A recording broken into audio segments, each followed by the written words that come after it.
বিশ্বের প্রধান সারিতে থাকা শিল্পপতি, ফুটবলার, ক্রিকেটার, বলিউড হলিউডের সেলিব্রিটিরা তারা নিজেদের অর্থে জেট প্লেন, ইয়ট, জাহাজ এবং নামি দামি বিদেশি গাড়ির মালিক হয়েছেন।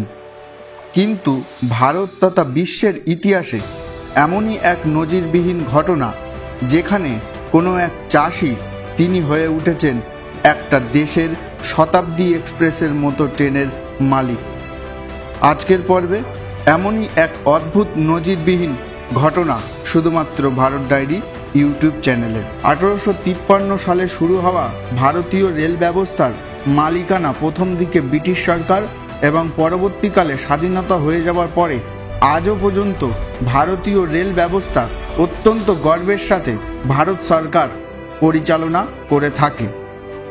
ভারতীয় রেল বিশ্বের বৃহত্তম এবং ব্যস্ততম রেল পরিবহন ব্যবস্থাগুলির মধ্যে অন্যতম।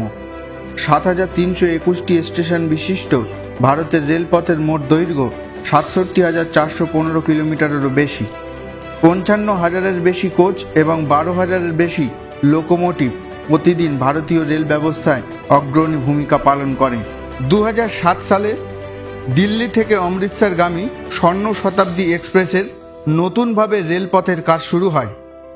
লুধিয়ানা চণ্ডীগড় রেল লাইন সম্প্রসারণের কাজ চলাকালীন লুধিয়ানা কাটানা গ্রামের বাসিন্দা সম্পূরণ সিংয়ের জমি নেওয়া হয়।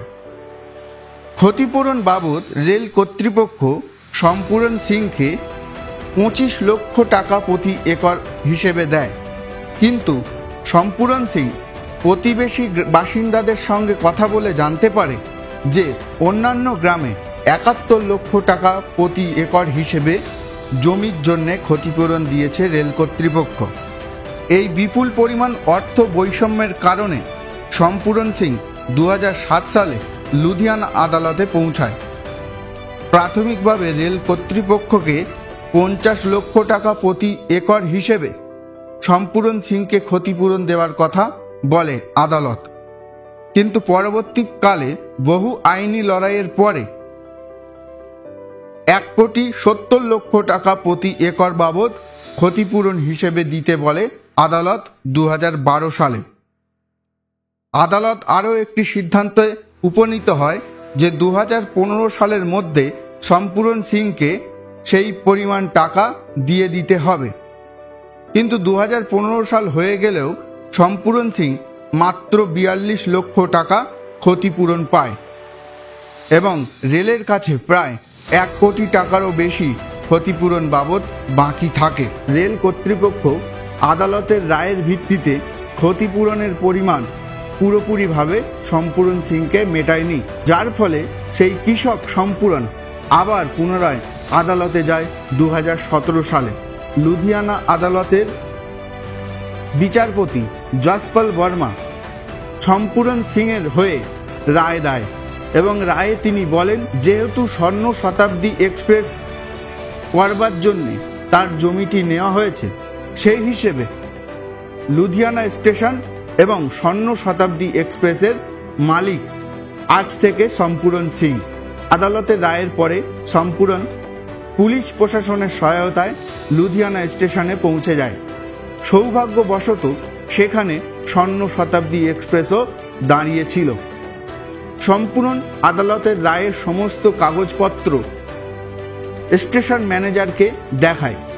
স্টেশন ম্যানেজার এতে হতবাক হয়ে যায় এবং সাথে সাথে উচ্চপদস্থ অফিসারদের কাছে এই ঘটনার কথা রেল স্টেশন ম্যানেজার জানায়।